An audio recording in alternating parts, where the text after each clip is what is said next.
Hello everyone, welcome to Tara IAS. My name is Sairam Sampatrao. Ela unnaru andaru. 15th August 2023, during his 77th Independence Day speech, our Honorable Prime Minister Narendra Damodar Das Modi said, in every aspect of progress, when we move forward with the dream of a developed country by 2047, it's not just a dream but a resolve of 1.4 billion citizens of this country. గత సంవత్సరం August 15 భారతదేశం స్వాతంత్ర దినోత్సవాన్ని celebrate చేసుకున్న రోజున మన ప్రధానమంత్రి నరేంద్ర మోడీ గారు ఏమన్నారంటే, ఇక నుంచి మా ప్రభుత్వం ఏం చేసినా 2047 కల్లా భారతదేశం అభివృద్ధి చెందిన దేశాల సరసన నిలిచేటట్టు, భారతీయుల చిరకాల స్వప్నం ఏదైతే ఉందో అది నెరవేరేటట్టు మేము చేస్తామని చెప్పి ఆయన చెప్పారు. And added, it's not just a dream, అది చిరకాల స్వప్నమే కాదు, అది మా కళ మాత్రమే కాదు, but it's a resolve of 1.4 billion citizens of India. 140 కోట్ల భారతీయుల లక్ష్యం అని చెప్పి కూడా ఆయన చెప్పడం అనేది జరిగింది.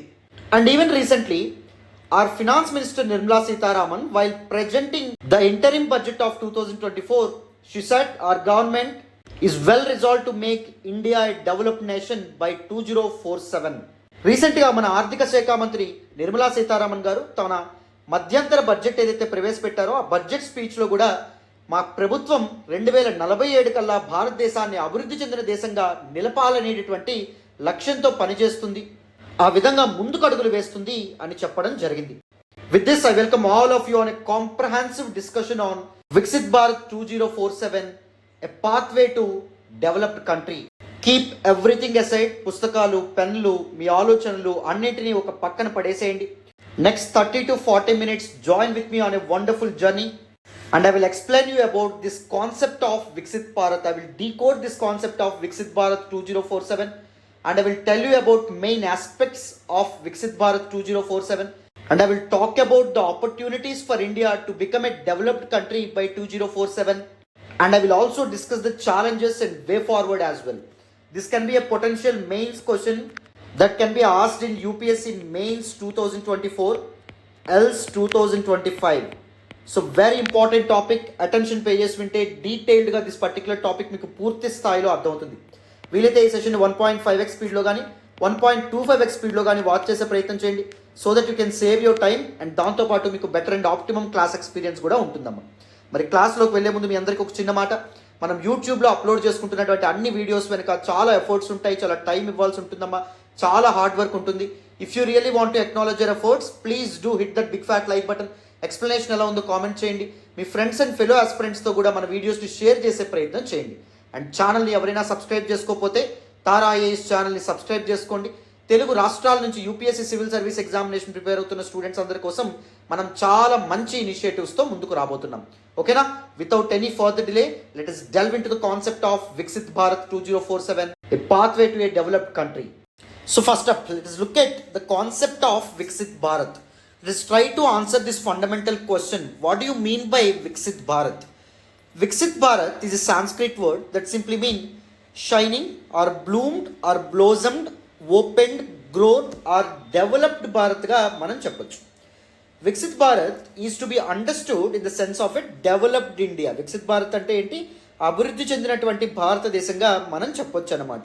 Which is an aspirational and ambitious goal for 2047. 2047 కల్లా భారతదేశాన్ని అభివృద్ధి చెందినటువంటి దేశంగా మార్చేటటువంటి ఒక విజన్, ఒక ఐడియానే మనం వికసిత్ భారత్గా చెప్పొచ్చాము. And why this particular year 2047 was chosen? Because 2047 marks the 100th year of India's independence.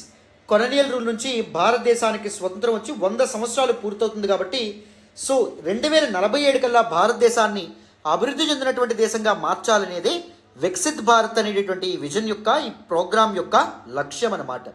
And is first articulated by the prime minister of India in his 77th independence day speech on August 15, 2023. As I said earlier, 2023 ఆగస్టు 15న వికసిత్ భారత్ అనే పదాన్ని మొదటిసారి మన భారత ప్రధానమంత్రి వాడడం అనేది జరిగింది as part of his independence day speech. So in a nutshell, Viksit Bharat simply mean developed India. Okay, it is a Sanskrit word that simply means developed India. So now let us look at this expression called develop. What do you mean by developed? ఎప్పుడు ఒక దేశాన్ని మనం developed కంట్రీగా చెప్పడం అనేది జరుగుతుంది. అసలు developed అనేటటువంటి పదానికి గల నిర్వచనం ఏంటి అర్థం చేసుకుందామా? వినండి. So now let us look at what does the expression developed simply mean. It is actually a concept of industrial period.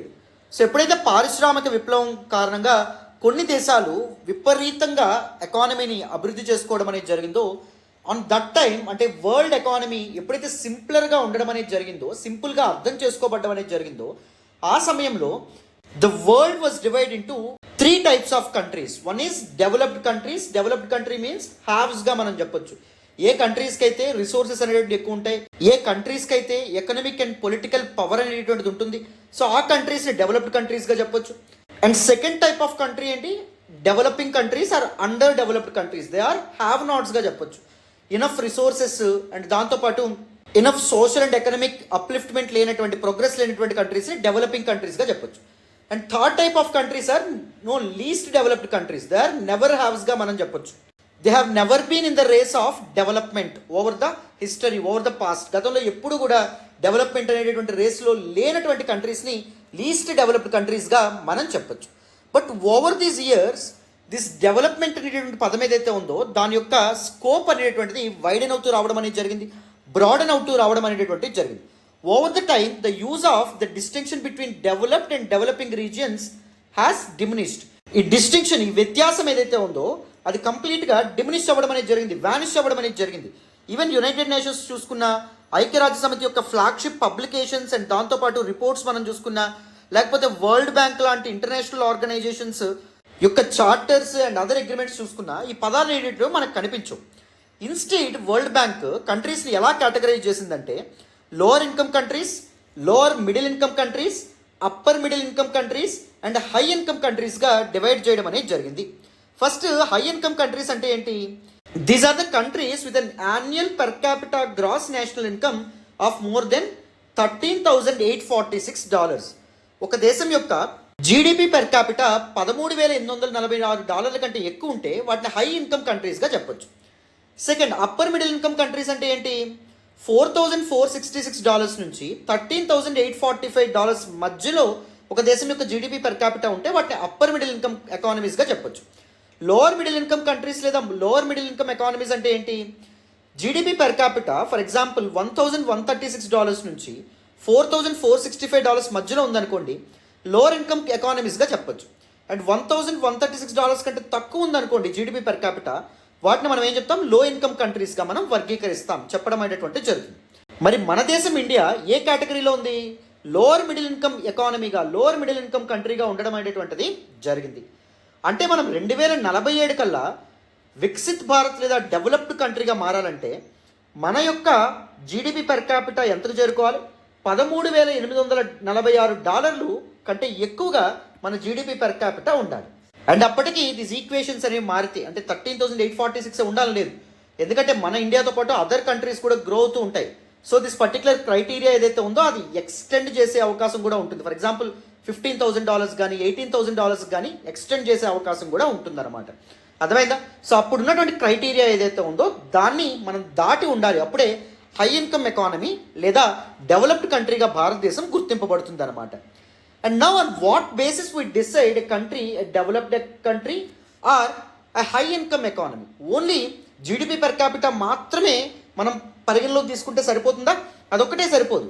Level of industrialisation, పారిశ్రామికీకరణ అనేటువంటిది ఎలా ఉంది, importance of service sector growth అనేది ఎలా ఉంది, అండ్ హ్యూమన్ డెవలప్మెంట్ ఇండెక్స్ ఏదైతే ఉందో, ఇక్కడ development అంటే all round development, social development, economic development, political development, ఇవన్నీ ఏ స్థాయిలో ఉన్నాయి అనే దాన్ని బేస్ చేసుకుని ఒక కంట్రీని డెవలప్డ్ కంట్రీయా లేకపోతే వరల్డ్ లీడింగ్ ఎకానమీ లేదా హై ఇన్కమ్ ఎకానమీయా అని చెప్పి వర్గీకరించడం, గుర్తించడం అనేటువంటిది జరుగుతుంది. As of now India is lower middle income economy. అందుకే దిస్ వికసిత్ భారత్ ఆఫ్ 2047 ఏదైతే ఉందో అది చాలా అంబిషియస్ గోల్గా మనం చెప్పొచ్చు. అంటే అంతకు రీచ్ అవ్వడం అనేటటువంటిది మన పరిమితులకు మించి మనం కష్టపడితే తప్ప, మన ఎంతో ఒక గొప్ప రిఫార్మ్స్ కానీ పాలసీస్ కానీ తీసుకొస్తే తప్ప దాన్ని చేరుకోగలమా అంటే కష్టంగా మనం చెప్పొచ్చు. ఓకేనా? ఇక్కడ వరకు క్లారిటీ వచ్చిందని అనుకుంటున్నాను. So what are some key aspects associated with this vision of Viksit Bharat? Viksit భారత్లో ఉండేటటువంటి కీ ఆస్పెక్ట్స్ ఏంటి? ఫస్ట్ వన్ వచ్చేసి structural transformation in the economy. అది సాధ్యపడాలమ్మా. What you mean by structural transformation in the economy?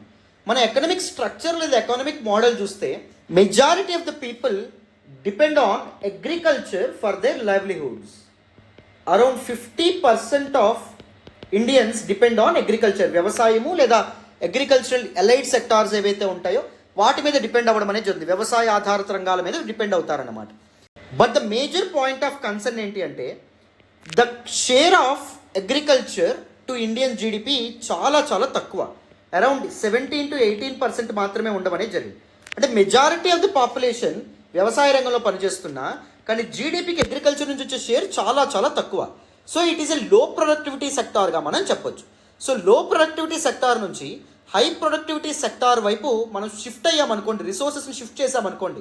For example manufacturing sector కానీ services sector కానీ other sunshine sectors ఏవైతే ఉంటాయి, డెవలప్మెంట్కి స్కోప్ ఉన్నటువంటి సెక్టార్స్ ఏవైతే ఉంటాయో అటువైపు మన రిసోర్సెస్ అనేటటువంటివి మనం రీడైరెక్ట్ చేసామనుకోండి, అప్పుడు ఎకనామిక్ గ్రోత్ అనేది సాధ్యపడుతుంది.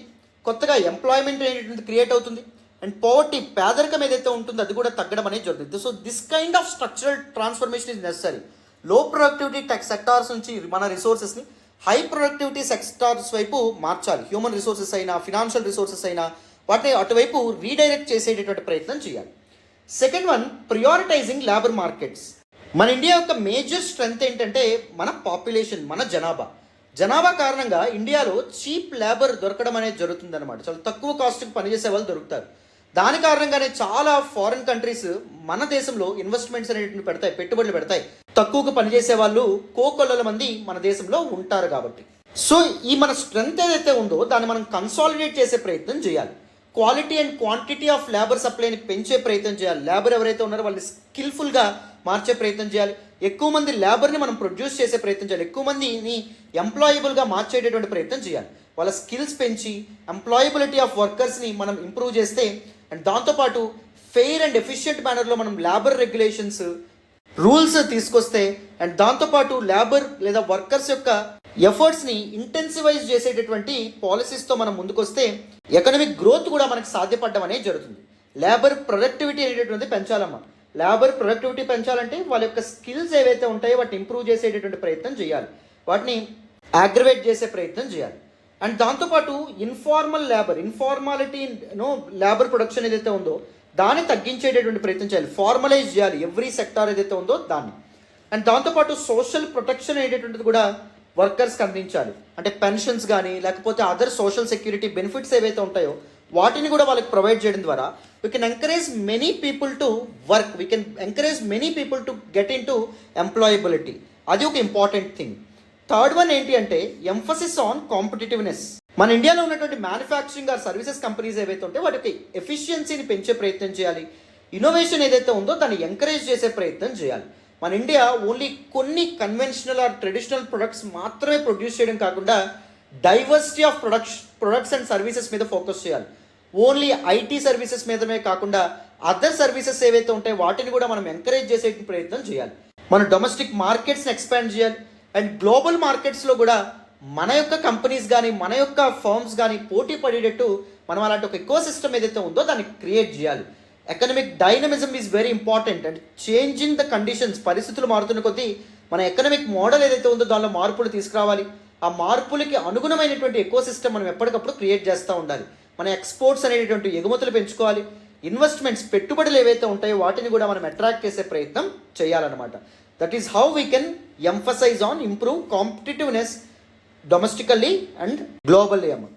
And the next important thing ఏంటంటే inclusivity. This is actually a major problem. ఇండియాలో ఉన్నటువంటి పాలసీస్ వల్ల ఎవరైతే బిజినెస్ మ్యాన్ లేదా ఎలీట్ పీపుల్ ఎవరైతే ఉంటారో వాళ్ళు చాలా ఇన్ఫ్లుయెన్షియల్గా వెళ్తున్నారు. వాళ్ళు చాలా చాలా లాభార్జన చేయడం అనేది జరుగుతుంది. వాళ్ళు చాలా సంపాదించుకుంటున్నారు. బట్ పేదవాడు అండ్ దిగువ మధ్యతరగతి వాడు మాత్రం అలాగే ఉండిపోవడం అనేది జరుగుతుంది. That is actually increasing inequalities in India. భారతదేశంలో అసమానతలు విపరీతంగా పేరుకుపోవడం అనేటువంటి జరుగుతుంది. So financial and social inclusion అనేటటువంటిది సాధ్యపడాలి. అన్ని వర్గాల వాళ్ళు they need to get in to economic activity, ప్రొడక్షన్లోను, డిస్ట్రిబ్యూషన్లోను, ఆంటర్ప్రెన్యూర్షిప్లోను అన్ని వర్గాల వాళ్ళు, ఉమెన్ కూడా పార్టిసిపేట్ చేయాలి. అండ్ దిగువ మధ్యతరగతి వాళ్ళు, నిమ్న వర్గాల వాళ్ళు, అన్ని కులాల వాళ్ళు, వివిధ ప్రాంతాల వాళ్ళు వాళ్ళందరూ ఇంక్లూడ్ అయ్యేటటువంటి ప్రయత్నం చేయాలి. సో ఈ regional disparities and other inequalities మీద ఫోకస్ చేయడం ఇంపార్టెంట్. రీజనల్ డిస్పారిటీస్ అంటే ఇండియాలో ఫర్ ఎగ్జాంపుల్ వెస్టర్న్ రీజన్ ఏదైతే ఉందో అది డెవలప్ అయ్యేంత, అది గ్రో అయ్యేంత ఫాస్ట్గా eastern part of India, that is మనకి ఒడిషా కానీ, వెస్ట్ బెంగాల్ కానీ, జార్ఖండ్ కానీ, బీహార్ ప్రాంతాలు గ్రో అవుతున్నాయా, డెవలప్ అవుతున్నాయా, అవ్వట్లా. సో ఈ రీజనల్ ఇన్ఈక్వాలిటీస్ ఏవైతే ఉంటాయో వాటిని అడ్రస్ చేయాలి. ప్రతి రీజియన్కి దాని యొక్క స్ట్రెంగ్త్ ఉంటుంది. ఆ స్ట్రెంగ్త్ని మనం ట్యాప్ చేస్తే ఆ పర్టికులర్ రీజియన్ ఏదైతే ఉందో దాన్ని సిగ్నిఫికెంట్గా గ్రో చేయొచ్చు, డెవలప్ చేయొచ్చు. రీజనల్ ఇన్ఈక్వాలిటీస్ లేదా రీజనల్ డిస్పారిటీస్తో పాటు జెండర్ డిస్పారిటీస్ ఏవైతే ఉంటాయో వాటి మీద కూడా మనం ఫోకస్ చేయాలి. అంటే ఓన్లీ ఇంపార్టెంట్ పొజిషన్స్లో మెన్ ఉండడం అండ్ లీడర్షిప్ పొజిషన్స్లో మగవాళ్ళు అండ్ దాంతోపాటు ఉన్నతమైనటువంటి కులాల వాళ్ళు ఉండడం అది కూడా తగదు. So all sections of people include అయ్యేటటువంటి ప్రయత్నం చేయాలి. మహిళలు ఎవరైతే ఉంటారో వాళ్ళకు కూడా ఉద్యోగ కల్పన జరగాలి. యాక్సెస్ టు ఎడ్యుకేషన్ మహిళలకు కూడా ఈక్వల్గా ఉండాలి. అండ్ దాంతోపాటు digital divide as well. So present innovation and దాంతోపాటు technology is driven by digital and electronic devices కాబట్టి ప్రతి ఒక్కరూ ఎలక్ట్రానిక్ డివైజెస్ వాడే విధంగా, ప్రతి ఒక్కరికి యాక్సెస్ ఉండే విధంగా ఇది చేయాలి. For example urban rural divide కనిపిస్తుంది మనకి, digital divide and gender divide కూడా కనిపిస్తుంది. మగవాళ్ళు ఎక్కువగా ఎలక్ట్రానిక్ డివైజెస్ వాడతారు, కొంటారు కూడా పేరెంట్స్ గట్రా. బట్ ఆడపిల్లలకి ఇవన్నీ ఇస్తారా? ఇవ్వరు. Of course there will be some issues with the use of digital devices, కానీ అంతకంటే ఎక్కువ యూజెస్ కూడా ఉండడం అనేది జరిగింది. దాన్ని ట్యాప్ చేసే ప్రయత్నం చేయాలి. So financial and social inclusion అనేటటువంటిది very very important. Welfare schemes తీసుకురావడం ద్వారా, ఎడ్యుకేషన్ ఫెసిలిటీస్ అందరికీ అందించడం ద్వారా, సోషల్ బెనిఫిట్స్ ఏవైతే ఉంటే వాటిని ప్రొవైడ్ చేయడం ద్వారా ఈ డిస్పారిటీస్ ఆర్ ఇన్ఈక్వాలిటీస్ ఏవైతే ఉంటే వాటిని ట్యాకిల్ చేయొచ్చు.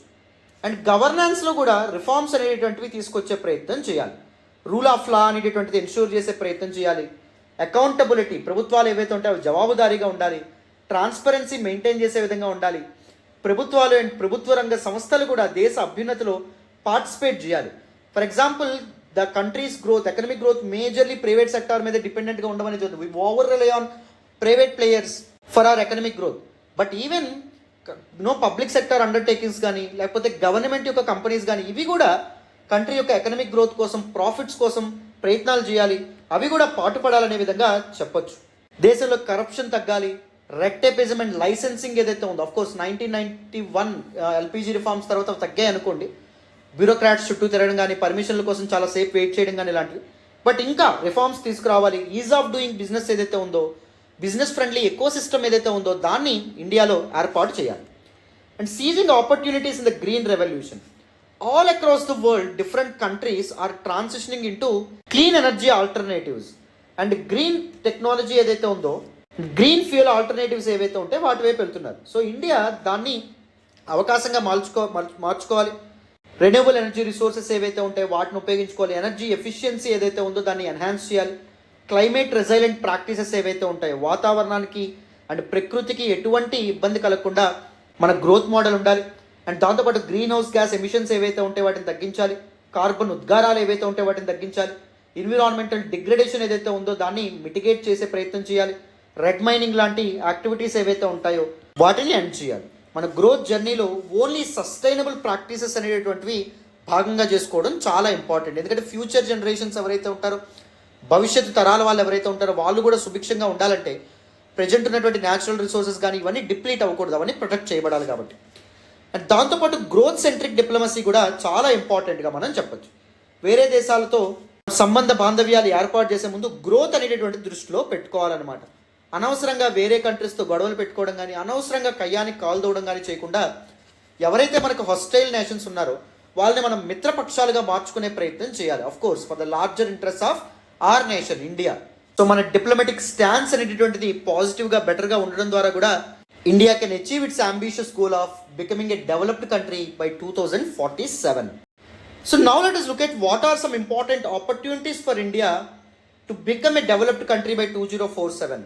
Is it really possible for India to become a developed country by 2047? నిజంగా చేరగలదా? ఇండియాకు ముందున్నటువంటి ఆపర్చునిటీస్ ఏంటి, అవకాశాలు ఏంటి? First one, demographic dividend. It is actually a light in the డార్క్గా మనం చెప్పొచ్చు. From the year 2003 to 2004 India entered in to the phase of demographic dividend. Dividend అంటే లాభం. ఈ లాభం దేనివల్ల అంటే డెమోగ్రఫీ నుంచి ఆర్ పాపులేషన్ ట్రెండ్స్ ఏవైతే ఉంటాయో వాటి నుంచి మనకు లాభం చేకూరుతుందంట. Demographic dividend is a concept that arises when the population of working age people is more than population of dependents. Dependents అని చెప్పి మనం ఎవరిని చెప్తాం? ఎవరైతే 15 ఇయర్స్ లోపు అండ్ 65 ఇయర్స్ దాటి ఉంటారో వాళ్ళే డిపెండెంట్స్గా చెప్తాం. చిన్నపిల్లలు కానీ వృద్ధులు కానీ వేరే వాళ్ళ మీద డిపెండ్ అవ్వాలి, వాళ్ళు వర్క్ చేయలేరు. వర్కింగ్ ఏజ్ పాపులేషన్ ఎవరు చెప్తాం? 15 ఏళ్ళ నుంచి 65 ఏళ్ళ మధ్య ఉన్నటువంటి పీపుల్ ఎవరైతే ఉన్నారో వాళ్ళు వర్కింగ్ ఏజ్ పాపులేషన్ అంటాం. సో ఇండియా 2050వ సంవత్సరం వరకు ఈ డెమోగ్రఫిక్ డివిడెండ్ ఫేజ్లో ఉంది. అంటే ప్రజెంట్ వర్కింగ్ ఏజ్ పాపులేషన్ ఇండియాలో చాలా చాలా ఎక్కువగా ఉండమనేటువంటిది జరిగింది. సో వర్కింగ్ ఏజ్ పాపులేషన్ ఎక్కువగా ఉంటే they can work, they can be a part of economic activity, so that the growth ఏదైతే ఉందో అది మల్టిఫోల్డ్ లెవెల్స్లో పెరగడం అనేది అనేక రెట్లు పెరుగుతూ ఉండడం అనేటువంటిది జరుగుతుంది. That is actually an important blessing for India as of now అని చెప్పొచ్చు. అండ్ దాంతోపాటు రీసెంట్ ఇయర్స్లో చూస్తే సర్వీస్ సెక్టార్లో ఎక్సెప్షనల్ గ్రోత్ ఇండియా విట్నెస్ చేయడం అనేది జరిగింది. ఐటీ ఇండస్ట్రీ మనం చూసుకున్నా, లేకపోతే అదర్ డిజిటల్ సర్వీసెస్ మనం చూసుకున్నా, so India is performing exceptionally well with respect to service sector. And past experiences కూడా మనకి చాలా మంచి విషయాలు చెప్తాయి. 1991లో LPG reforms, liberalisation, privatisation, globalisation reforms తీసుకొచ్చిన తర్వాత, సంస్కరణలు అనేటిని మనం తీసుకొచ్చిన తర్వాత మన ఎకనామిక్ మోడల్లో మనం చాలా పాజిటివ్ రిజల్ట్స్ అనేటిని చూడడం అనేది జరిగింది. మనం అకస్మాత్తుగా with in a span of 20 to 25 years మనం 3.3 ట్రిలియన్ ఎకానమీగా మారడం అనేటువంటిది జరిగింది. సో సరిగ్గా సంస్కరణలు అనేవి తీసుకొస్తే అవి ఎంత పాజిటివ్ ఇంపాక్ట్ అనేది క్రియేట్ చేస్తాయో మన గత అనుభవాలు, గత అనుభూతులు మనకు చెప్తున్నాయి. కాబట్టి సో ఇండియా ఆ విధంగా ముందుకు అడుగులు వేయొచ్చు, ఆప్టిమిస్టిక్గా ఇండియా ఉండొచ్చు. And continued focus on sunshine sectors. రీసెంట్గా మన సెంట్రల్ గవర్నమెంట్ సన్షైన్ సెక్టార్స్ ఏవైతే ఉంటాయో, అంటే గ్రోత్కి ఎక్కువ ప్రాబబిలిటీ ఉన్నటువంటి సెక్టార్స్ ఏవైతే ఉంటాయో వాటి మీద ఇన్వెస్ట్మెంట్స్ పెడుతుంది. దానికి సంబంధించి చాలా చాలా ఇనిషియేటివ్స్తో ముందుకు వచ్చింది. For example production linked incentive కానీ, ఇన్సెంటివ్ స్కీమ్ కానీ, అంటే మన కంపెనీస్ ఎక్కువగా ప్రొడక్షన్ అనేటటువంటిది చేస్తే, ప్రొడక్షన్ అనేది స్పర్ అయితే గవర్నమెంట్ ఏం చేస్తుంది, ఇన్సెంటివ్ ఇవ్వడం అనేటువంటిది జరుగుతుంది, కొంత మొత్తం ఎక్స్ట్రా డబ్బులు అనేటివి ఇస్తుంది అనమాట. సో ఇలాంటి స్కీమ్స్ అండ్ బడ్జెట్ ఎలొకేషన్ మనం చూసుకున్న ఆల్ దీస్ సన్షైన్ సెక్టార్స్ ఏవైతే ఉంటాయి, రెన్యూబుల్ ఎనర్జీ సెక్టార్ కానీ, లేకపోతే సోలార్ ఎనర్జీకి సంబంధించినటువంటి ఇనిషియేటివ్స్ విషయంలో కానీ, ఫార్మాసిటికల్ ఇండస్ట్రీ ఏదైతే ఉందో అది, దాంతోపాటు semi conductor industry, batteries industry, వీటన్నింటికి కూడా ఇండియా చాలా పెట్టుబడులు పెట్టడం అనేది జరుగుతుంది మన గవర్నమెంట్. సో వీటి యొక్క రిజల్ట్స్ ఇప్పుడు పెడుతున్నటువంటి పెట్టుబడి కానీ, లేకపోతే ఇప్పుడు పెడుతున్నటువంటి ఎఫర్ట్స్ ఏవైతే ఉంటాయో over the next few years వీటి యొక్క ఫ్రూట్స్ ఇండియా ఇదవ్వచ్చు, ఇండియా ఎక్స్పీరియన్స్ చేయొచ్చు, ఇండియా యొక్క గ్రోత్ సబ్సిక్వెంట్గా చాలా ఫాస్ట్గా పెరగచ్చు అని చెప్పి మనం అర్థం చేసుకోవచ్చు. So India has a huge potential to transform into a developed country by 2047 అని చెప్పి మనం మాట్లాడొచ్చు అమ్మ. So now let us look at some important challenges or obstacles ahead. ఎటువంటి సవాళ్ళను మనం ఫేస్ చేయాలి this particular journey of becoming a developed country by 2047? చూడండి, ఫస్ట్ ఇంపార్టెంట్ ప్రాబ్లం ఏంటి అంటే మిడిల్ ఇన్కమ్ ట్రాప్ అమ్మ. దిస్ ఇస్ సీరియస్ ప్రాబ్లం కింద మనం చెప్పొచ్చు. ఏంటి సార్ ఈ middle income trap? This is situation that arises when a country gets struck at a particular level of income and cannot move higher. ఒక particular level of income దగ్గర ఒక country యొక్క growth ఆగిపోయింది అనుకోండి, అంతకంటే పైకి వెళ్ళలేని పరిస్థితి ఏర్పడింది అనుకోండి, for various reasons, because of various reasons, దాన్ని మిడిల్ ఇన్కమ్ ట్రాప్ కింద మనం చెప్తామన్నమాట. సో ఎందుకు మిడిల్ ఇన్కమ్ ట్రాప్ అనేటువంటిది ఎదురవుతుంది ఒక కంట్రీకి? చూడండి, ఫర్ ఎగ్జాంపుల్ ఒక కంట్రీ మనం తీసుకుందాం, ఇది ర్యాపిడ్గా గ్రో అవుతూ వచ్చింది, బట్ బికాస్ ఆఫ్ సెల్లింగ్ లో కాస్ట్ ప్రొడక్ట్స్, గ్లోబల్ మార్కెట్స్లో ఆ ప్రోడక్ట్ యొక్క కాస్ట్ ఎక్కువ ఉంది, కానీ ఇక్కడ ప్రోడక్ట్ కావాల్సిన రా మెటీరియల్స్ ఇవన్నీ తక్కువకు దొరకడం వల్ల, చీప్ లేబర్ దొరుకుతుండడం వల్ల మనం తక్కువకి ప్రొడ్యూస్ చేసాం అనుకోండి, ఒక కంట్రీ తక్కువకి ప్రొడ్యూస్ చేసింది అనుకోండి, తక్కువకి అమ్మడం మొదలుపెట్టింది అనుకోండి, దాని కారణంగా ప్రపంచ దేశాలకు చెందినటువంటి ప్రజలు ఎవరి ప్రొడక్ట్స్ కొంటారు? ఈ కంట్రీ ఏదైతే తక్కువకి ఇస్తుందో తెలుగు యొక్క ప్రొడక్ట్సే కొంటారు, ఎందుకంటే తక్కువ కాస్ట్ దొరుకుతున్నాయి కాబట్టి. అవునా కదా? కానీ ఎప్పుడైతే వీటి యొక్క లో కాస్ట్ ప్రొడక్ట్స్ యొక్క సేల్స్ అనేవి విపరీతంగా గ్లోబల్ మార్కెట్లో పెరుగుతున్నాయో, ఎప్పుడైతే ఈ కంపెనీస్ ఇవి తయారు చేసిన మ్యానుఫ్యాక్చరింగ్ యూనిట్స్ ఆఫ్ కంపెనీస్ ఎక్కువ లాభాలు ఆర్జిస్తున్నాయో, there will be demands from the employees. Local employees ఏం చేస్తారు? తప్పకుండా శాలరీస్ ఆర్ వేజెస్ ఏవైతే ఉంటాయో అవి పెంచమంటారు. అవునా కదా? సో వేజెస్ పెంచమంటే తప్పకుండా ఇతను ఏం చేయాలి? ఆ మ్యానుఫ్యాక్చరర్ ముందున్నటువంటి కాస్ట్కి ఇవ్వగలడా? ఎందుకంటే ఇన్పుట్ కాస్ట్ పెరిగిపోతుంది. సో వాటి యొక్క కాస్ట్ పెంచడం అనేది జరుగుతుంది. ఎప్పుడైతే ఈ ప్రొడక్ట్స్ యొక్క కాస్ట్ సిగ్నిఫికెంట్గా పెరుగుతుందో, these products will become incompetitive in the global market. ఎంత మాత్రం అది కాంపిటేటివ్గా ఉండవు. So people all in the world are global players may not show any interest in buying these goods because they became incompetitive. And various other structural reasons కూడా ఉండొచ్చు. ఒక్కసారిగా ఆ country యొక్క రిసోర్సెస్ ఏవైతే ఉంటాయో కంప్లీట్గా డిప్లీట్ అయిపోవచ్చు, లేకపోతే డెమోగ్రఫిక్ ప్యాటర్న్ మారొచ్చు, అంటే డిపెండెన్స్ యొక్క పాపులేషన్ విపరీతంగా పెరగచ్చు rather than working age population. ఇలాంటి వేరియస్ పారామీటర్స్ వల్ల country in its journey to become a developed country, in its journey to become economic super power మధ్యలో ఒక దగ్గర స్ట్రక్ అయిపోయింది అనుకోండి, అంతకు మించి పైకి వెళ్ళలేనటువంటి పరిస్థితి ఏర్పడింది అనుకోండి, దాన్ని మిడిల్ ఇన్కమ్ ట్రాప్ అనే పేరుతో పిలుస్తామన్నమాట. For example some countries like Hong Kong, Singapore, South Africa, Saudi Arabia, ఇవి మనకి 1990s ఆ సమయంలో మిడిల్ ఇన్కమ్ ట్రాప్ని ఫేస్ చేయడం అనేది జరిగింది. అంటే ఒక లెవెల్ ఆఫ్ డెవలప్మెంట్ తర్వాత గ్రోత్ తర్వాత పైకి వెళ్ళలేనటువంటి పరిస్థితి ఏర్పడడం అనేది జరిగింది. ఇండియాలో కూడా అలాంటి ప్రాబ్లమే ఎదురైతే అది ఒక సీరియస్ కన్సర్న్గా మనం చెప్పొచ్చు అనమాట.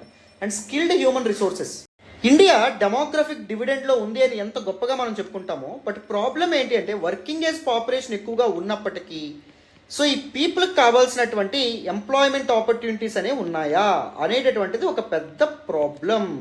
అదైనా ఉద్యోగ అవకాశాలు మనం క్రియేట్ చేయగలుగుతున్నామా మన దేశంలో అనేటటువంటిది ఒక సమస్య.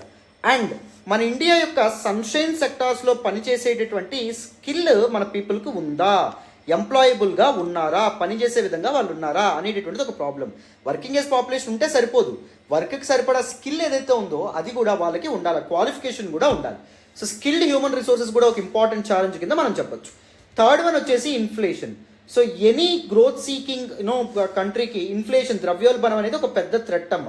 So India is actually fighting with inflation all these years. చాలా కాలంగా ఇండియా ద్రవ్యోల్బణాన్ని కంట్రోల్ చేయడానికి చాలా సఫర్ అవ్వడం అనేది జరుగుతుంది, especially from COVID-19 times, right. So inflation అనేటటువంటిది ఒక ప్రాబ్లం కింద ఉందనుకోండి, ధరలు పెరుగుతున్నాయి అనుకోండి క్రమేపీ, these banks, Reserve Bank of India and other central banks ఏవైతే ఉన్నాయో, they show no interest in pushing money in to the markets. Money supply ఏదైతే ఉందో దాన్ని రెగ్యులేట్ చేసే ప్రయత్నం చేస్తారు. మార్కెట్లో మనీ సప్లై లేకపోతే డిమాండ్ అనేటటువంటిది ఉండదు, గ్రోత్ అనేటటువంటిది కూడా పాసిబుల్ అవ్వదు. Inflation is also a serious issue. Next important thing ఏంటంటే కోఆపరేటివ్ ఫెడరలిజం. రీసెంట్ ఇయర్స్లో మనం ఏం చూస్తున్నాం, we are continuously witnessing important conflicts between central government and state government. India is a federal polity, మీ అందరికీ తెలుసు. Power will be shared between these two entities. కొన్ని విషయాల్లో పవర్ సెంట్రల్ గవర్నమెంట్ అండర్ ఉంటాయి, కొన్ని విషయాల పవర్ స్టేట్ గవర్నమెంట్ అండర్లో ఉండవనేది జరుగుతుంది. So larger wellbeing of masses సాధ్యపడాలి అంటే రెండు కలిసికట్టుగా పనిచేయాలి. But because of various reasons, political reasons, central గవర్నమెంట్కి అండ్ వేరియస్ స్టేట్ గవర్నమెంట్కి పడకపోవడం కూడా డిఫరెంట్ డెవలప్మెంటల్ ప్రాజెక్ట్స్ ఏవైతే ఉంటాయో ఆగిపోవడానికి కారణం అవ్వచ్చు అని చెప్తున్నారు అన్నమాట. And next, external players as obstacles for growth. For example important hostile countries like Pakistan and China, ఇవి చాలా ఇష్యూస్ని, థ్రెట్స్ని మన మీద పోజ్ చేయడం అనేది జరుగుతుంది. ఫర్ ఎగ్జాంపుల్ చైనా మన మీద కార్టోగ్రాఫిక్ అగ్రెషన్కి రీసెంట్గా పాల్పడడం అనేటువంటి జరుగుతుంది. అంటే బై షోయింగ్ మ్యాప్స్ అగ్రెసివ్గా బిహేవ్ చేస్తుంది అనమాట. మ్యాప్స్ ఏవైతే ఉంటాయో చూపించి, మనదనుకుంటున్నటువంటి అరుణాచల్ ప్రదేశ్ తనదిగా తన మ్యాప్లో చూపిస్తూ ఉంది, మనదనుకుంటున్నటువంటి లడాక్ ఏదైతే ఉందో దాన్ని తనదన్నట్టు చూపించడం అనేటువంటి జరుగుతుంది. లడాక్లోని అక్సైజిన్ ప్రాంతం ఏదైతే ఉందో అది తనది అని చెప్పి మ్యాప్స్లో చూపించడం అనేది జరుగుతుంది. ఇలా మ్యాప్స్ చూపించి అగ్రెషన్కి పాల్పడడం కార్టోగ్రాఫిక్ అగ్రెషన్ అనే పేరుతో పిలుస్తామన్నమాట. ఎందుకు కార్టోగ్రాఫిక్ అగ్రెషన్కి పాల్పడుతుంది China? To divert our resources. So మన రిసోర్సెస్ ఏవైతే ఉంటాయో అవి మనం గ్రోత్కి, డెవలప్మెంట్కి, ఇన్ఫ్రాస్ట్రక్చర్ బిల్డింగ్కి, ఎంప్లాయ్మెంట్ జనరేషన్కి, లేకపోతే ఎడ్యుకేషన్ ఇంప్రూవ్మెంట్కి, హెల్త్ కేర్ ఇంప్రూవ్మెంట్కి ఉపయోగించకుండా వాటన్నిటి డిఫెన్స్ కోసం ఉపయోగించాలి. మన డిఫెన్స్ టెక్నాలజీ ఏదైతే ఉందో దాన్ని మోడర్నైజ్ చేయడానికి కానీ, బార్డర్ ఏరియాస్లో ఇన్ఫ్రాస్ట్రక్చర్ ఏదైతే ఉందో దాన్ని స్ట్రెంథన్ చేయడానికి కానీ రిసోర్సెస్ని మనం రీడైరెక్ట్ చేసామనుకోండి, వీటన్నింటికీ రిసోర్స్ ఎలొకేషన్ తక్కువ ఉంటుంది. సో దట్ ఇండియా యొక్క గ్రోత్ ఏదైతే ఉందో దాన్ని కట్టడి చేయొచ్చు. అది చైనా యొక్క ఒపీనియన్ అనమాట, రైట్. సో ఇది ఒక ఇంపార్టెంట్ ప్రాబ్లం. ఈవెన్ పాకిస్తాన్ కూడా క్రాస్ బార్డర్ టెర్రరిజంకి పాల్పడి ఎక్కడైతే మనం డెవలప్మెంట్ కోసం ప్రయత్నిస్తున్నాం, ఇప్పుడు కాశ్మీర్లో టూరిజం అండ్ డెవలప్మెంట్ కోసం ప్రజెంట్ గవర్నమెంట్ ప్రయత్నిస్తుంది, కానీ పాకిస్తాన్ స్టేట్ స్పాన్సర్డ్ టెర్రరిజం ఏదైతే ఉందో క్రాస్ బార్డర్ టెర్రరిజంకి పాల్పడడం అనేది జరుగుతుంది. State sponsored means deep state sponsored అని చెప్పొచ్చు. The shadow state sponsored, secret state sponsored టెర్రరిజంగా చెప్పొచ్చు. పాకిస్తాన్లో ది సీక్రెట్ స్టేట్ లేదా డీప్ స్టేట్ ఎవరు? That is the military terrorism ఏదైతే ఉందో దాన్ని ప్రమోట్ చేస్తుంది. So this terrorism and terrorist activities are acting as some important impediments for the growth and development of the nation. Even north ఈస్ట్లో మనం చూసుకున్న cross border insurgency and అగ్రెషన్కి different tribal outfits పాల్పడడం అనేది జరుగుతుంది. For example NSCN, Nationalist socialist council of Nagaland కానీ, లేకపోతే other insurgent outfits ఏవైతే insurgent organisations ఏవైతే ఉన్నాయో అవి మయన్మార్ నుంచి ఆపరేట్ చేస్తూ డెవలప్మెంట్ ఏదైతే ఉందో మన డెవలప్మెంట్కి ఆబ్స్టెకల్స్గా మారుతున్నాయి. అండ్ డిజిటల్ డివైడ్ కూడా ఒక ఇంపార్టెంట్ ప్రాబ్లం కింద మనం చెప్పొచ్చు, ఇంపార్టెంట్ ఛాలెంజ్ కింద మనం చెప్పొచ్చు. Urban and rural digital divide ఒక మెయిన్ ప్రాబ్లం. అర్బన్ సెంటర్స్లో ఎక్కువ మంది డిజిటల్ ఎక్విప్మెంట్ వాడతారు, రూరల్ ఏరియాస్లో అందరికీ డిజిటల్ డివైస్ ఉన్నాయా అంటే లేనటువంటి పరిస్థితి. అక్కడ ఇంటర్నెట్ సర్వీసెస్ కానీ అన్ని స్టేబుల్గా ఉంటాయా లేనటువంటి పరిస్థితి. అండ్ దాంతోపాటు డిజిటల్ డివైడ్లో జెండర్ డిస్పారిటీ కూడా మనం చూడొచ్చు. మేల్ పీపుల్కి ఎక్కువ ఎలక్ట్రానిక్ డివైజెస్, డిజిటల్ డివైస్ ఇస్తారు, కానీ ఉమెన్కి వీటికి యాక్సెస్ అనేది ఉంటుందా అంటే ఉండనటువంటి పరిస్థితి. సో ప్రెజెంట్ టైమ్స్లో growth and innovation is actually driven through digital devices and digital technology. కాబట్టి దానికి అందరికీ యాక్సెస్ లేకపోతే that will be also a serious challenge in our growth జర్నీగా మనం మాట్లాడొచ్చు అమ్మ. అర్థమైందా? నెక్స్ట్ చూడండి. So now let us look at the criticism of this particular idea of Viksit Bharat 2047. జాగ్రత్తగా అటెన్షన్ పే చేసి వినాలి. ఫస్ట్ వన్ ఏంటి అంటే this particular vision emphasizing excessively on economic development, economic growth and economic development మీద focus చేస్తున్నాం. And this particular emphasis was based on Eurocentric view of development. So western model of డెవలప్మెంట్గా మనం చెప్పొచ్చు. So the term Eurocentric view of development refers to an approach to understanding and measuring development that is centered around European or western perspectives. అంటే ఎక్కువ resources, social and political development, economic growth, GDP growth మాత్రమే ఒక డెవలప్మెంట్ని నిర్ణయిస్తుంది అనేటటువంటి ఆలోచన సరైనది కాదు అని చెప్పి మనం అర్థం చేసుకోవచ్చు అమ్మ. ఎకనమిక్ గ్రోత్ మాత్రమే కాదు, ఇన్ఈక్వాలిటీస్ ఉండకూడదు. అండ్ దాంతోపాటు ఆల్రౌండ్ డెవలప్మెంట్ అనేది సాధ్యపడాలి, సోషల్ అండ్ పొలిటికల్ డెవలప్మెంట్ అనేది సాధ్యపడాలి, ఇంక్లూజివిటీ అనేటటువంటిది ఉండాలి. Considering the diversity of the nation, all groups of individuals ఎవరైతే ఉంటారో వాళ్ళకి అందరికీ సమానమైనటువంటి ప్రాతినిధ్యం కల్పించగలగాలి. అప్పుడే మనం సరైన గ్రోత్ని చూడగలమని చెప్పి అర్థం చేసుకోవచ్చు. Second, this model of growth ఏదైతే ఉందో సస్టైనబుల్ డెవలప్మెంట్కి పెద్ద ఛాలెంజ్ అని చెప్పొచ్చు. సస్టైనబుల్ డెవలప్మెంట్ అంటే సుస్థిరాభివృద్ధి అంటాం తెలుగులో. Sustainable development simply mean development of present generation without compromising the needs of future generations. భవిష్యత్తు తరాల వాళ్ళు ఎవరైతే ఉంటారో వాళ్ళ అవసరాలకి ఎటువంటి కాంప్రమైజ్ అవ్వకుండా, వాళ్ళ డెవలప్మెంట్ అండ్ గ్రోత్కి ఎటువంటి కాంప్రమైజ్ లేకుండా ప్రెజెంట్ మనం డెవలప్ అయితే దాన్ని సస్టైనబుల్ డెవలప్మెంట్ అంటాం. అంటే న్యాచురల్ రిసోర్సెస్ ఏవైతే ఉంటాయో వాటికి ఎటువంటి ప్రాబ్లం కలగజేయకుండా, డిప్లీట్ చేయకుండా, ఎన్విరాన్మెంట్ ప్రకృతిని ప్రొటెక్ట్ చేసుకుంటూ మనం గ్రో అవుతున్నాం అనుకోండి, దాన్ని సస్టైనబుల్ డెవలప్మెంట్ అంటాం. సో అలా కాకుండా over emphasising on economic growth ఏదైతే ఉందో దాని కారణంగా ఎన్విరాన్మెంటల్ కన్సర్న్స్ వచ్చే అవకాశం ఉంటుంది. ట్రీ కవర్ ఇదంతా కంప్లీట్గా వ్యానిష్ అయ్యే అవకాశం ఉంటుంది. అండ్ దాంతోపాటుగా న్యాచురల్ రిసోర్సెస్ ఏవైతే ఉంటాయో అవి డిప్లీట్ అయ్యే అవకాశం కూడా ఉంటుంది. తద్వారా ఫ్యూచర్లో చాలా చాలా disasters and climate change, global warming లాంటి ఇష్యూస్ తలెత్తబోవచ్చు అని చెప్పి చెప్తున్నారు అన్నమాట. Next, sidelining welfare and agriculture.